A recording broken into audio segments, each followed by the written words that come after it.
So what exactly is their proposal here? That we blow up government spending, that we inflate the currency? By the way, that's the next step here.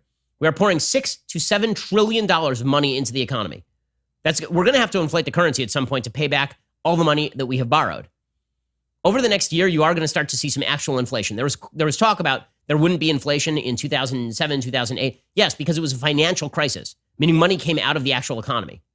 Okay, and there was lack of actual ability of banks to fund loans. At this point, there's a lack of demand. Pumping money into the economy just means extra money in the economy, which means that your savings are worth less. Prices are going to start rising with inflation. That will happen over the next couple of years. Your savings are going to be degraded.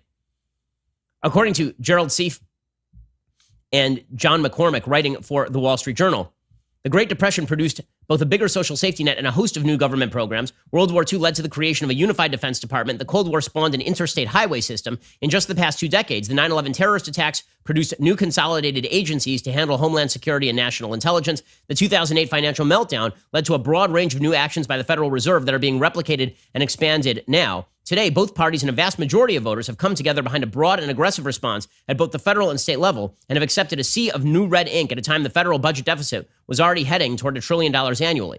Yes, there is a difference between a vast emergency caused by government-forced shutdowns and systemic changes to the American economy that outlast those shutdowns. And the fact that crisis always breeds growth in government and that the retrenchment of government afterward, that it goes down from 10 to 7, it doesn't mean it goes down from 10 to 0. And that's dangerous. In a recent Wall Street Journal NBC News poll, voters of both political parties said by a 2-to-1 margin they approved of the expansion of government's role in the economy to meet the crisis.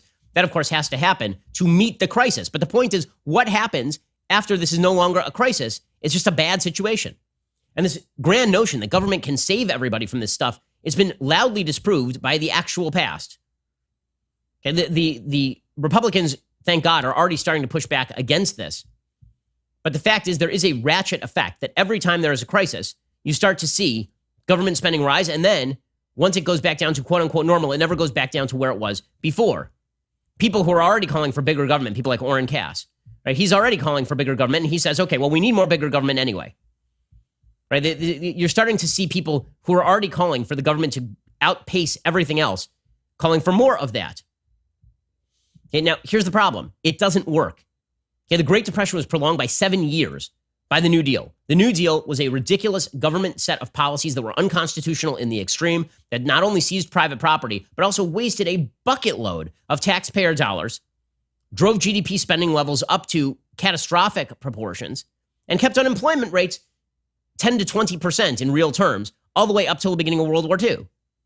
The New Deal was a gigantic failure, an enormous, gigantic failure. According to Harold Cole and Leo Hanyon, this is all the way back in 2009. These are professors at UCLA School of Business.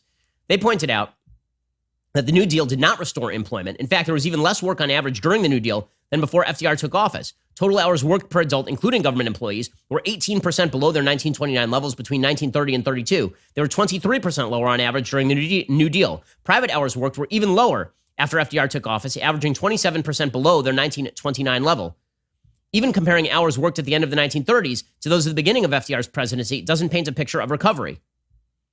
Why wasn't the Depression followed by a vigorous recovery like every other cycle? It should have been. The economic fundamentals that drive all expansions were very favorable during the New Deal. Productivity grew rapidly after 1933. The price level was stable. Real interest rates were low. Liquidity was plentiful.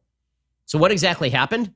The New Deal. Some New Deal policies certainly benefited the economy by establishing basic social safety nets, say these guys, but I think that's probably not even true. But others violated basic economic principles. They suppressed competition. They set prices and wages in many sectors well above their normal levels. By the way, this is one of the great dangers. Once you make the government the lender of first resort, the government is going to start lending to politically favorable groups.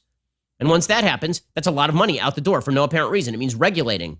It means preventing people from actually being able to do business.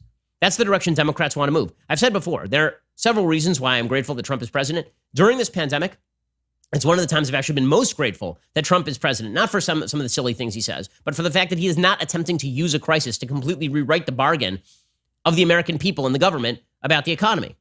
You can see Democrats are desperate to do this stuff. Democrats would like to see the government expand. Kirsten Gillibrand has an entire piece